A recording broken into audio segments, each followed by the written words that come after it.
Welcome back to Rubbin Minds. Now, I'm joined by a lawyer in the person of Tope Salami. Welcome to the show. Yeah, thank you so much.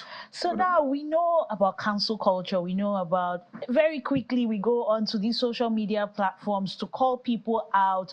Where do we draw that line between, say, calling out, between landing a lawsuit, or between ending up in jail? Because we've seen people who would take what somebody has said online and ensure that by some means they end up in jail for saying something online. Where do we see that line? Because it seems like the lines are blurred these days. Yeah, so we need to understand that everybody is human and we have blood running. And our level of perseverance is also very objective or subjective, as the case may be. So the line is actually drawn at a point where something appears offensive or where something will reduce the personality or the person in the eye of a reasonable man in the streets. Once it becomes offensive, then the line has been crossed. And we also need to know that because we've got blood running in our veins, yeah, words get to people differently.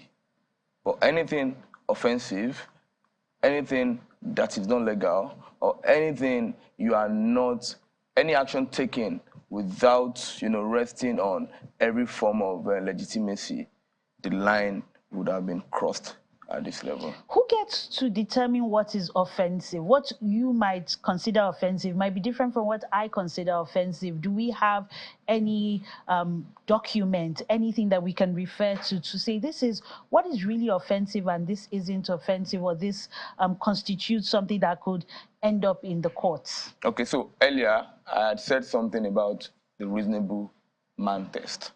The reasonable man test would allow the society to know that, okay, if I were to be in these shoes, how would I have felt?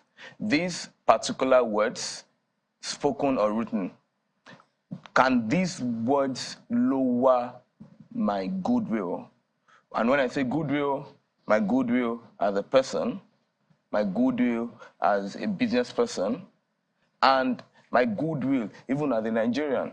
Okay, so if you're exercising your right to freedom of speech, right? You can speak, and you're calling truth to power. You're holding people accountable.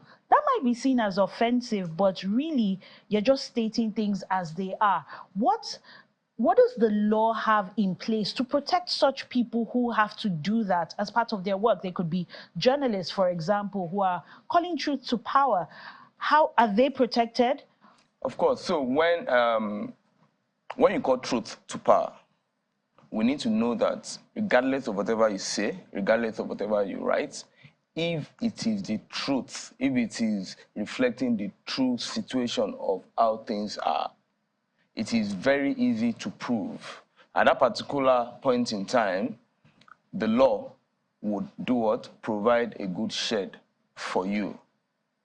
Also, the National Orientation Agency, I mean, we keep saying it, these, amongst other things, should actually be, their duties.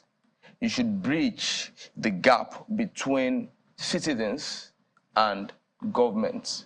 You should take policies made by the government to the citizens. You should take the grouses of the citizens back to the government. Trust me, if that line or if that entity that bridges the gap between these two society personalities, citizens and government, I mean, would have a sane cyber society. Also, the Cyber Act, Sorry, I want to come in there. I want to come in there because as a lawyer, I'm sure you've come across some of these cases where somebody, because of the influence they have, they're just able to wield so much influence and power, and then you step on their toes, and the next thing is you're being, bundled away to jail.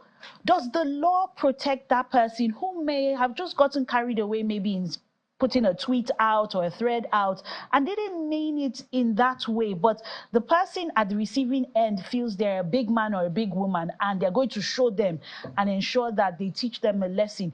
Does the law really protect such people? Well, the law protects such people in as much as what you are saying or what you are doing is the truth. Anything aside the truth, even in journalism, I mean, it is just right. It is natural for journalists to carry out their investigation 100%, because you really cannot say one word can spoil an entire generation. I mean, the Cyber Crime Act of 2015 has also shed, more light into this. You cannot be behind the scene. You cannot be with your keypads and you're actually typing something that is extraordinarily offensive to someone. And we need to know one thing. So far you're a businessman, so far you're an entrepreneur, so far you're anybody.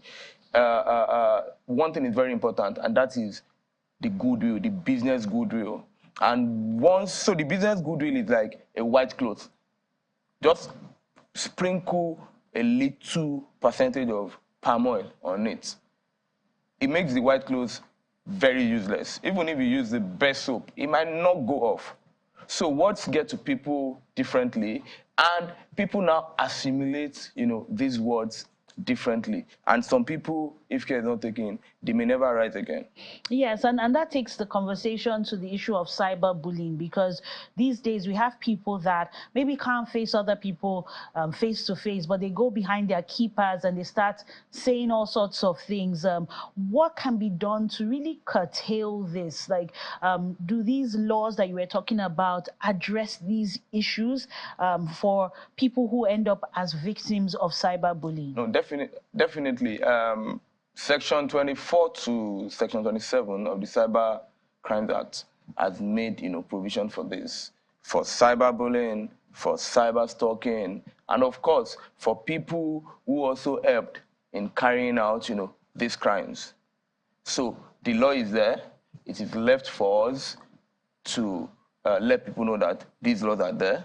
And of course, then people will say, regulate this, regulate that. I mean, as far as I'm concerned, the easiest word, the easiest way will be censorship. Now, the government and the owners of this platform, they need to work hand in hand to say, okay, let us censor X, Y, Z. Just like some words are censored in videos that are probably going to be played on the national TV. So I want to ask you, were you in support of the Twitter shutdown during the past administration, or even in, say, neighboring countries like, say, Senegal, where sometimes the internet goes completely because they're trying to manage, what is being said, they're censoring the speech of people when you look at it for what it really is? So for me, I was not in support of, the shutdown of Twitter. And I mean, looking at it from various angles. One, Twitter was shut down. It's affected people's businesses because that was, some people's offices. Now, you shutting it down would definitely infringe on certain constitutional rights. I always believe shutting something down or permanently killing that thing is never the best solution to whatever it is that you think you are doing. But then there are strategic ways that you censor things. We've got countries like Asian countries. Don't let me mention Asian countries. It's not as if they don't have internet.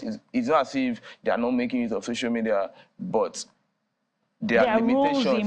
There are rules in place. And remember, social media, whether we like it or not, paints the picture of what is going on in your business, what is going on in the country, depending on what you put out. So we need to protect our society regardless. So where does having a diverse opinion now turn into hate speech, and how does that affect, our basic right to freedom of speech? Yeah, so even our basic right to freedom of speech still has limitation, whether we like it or not.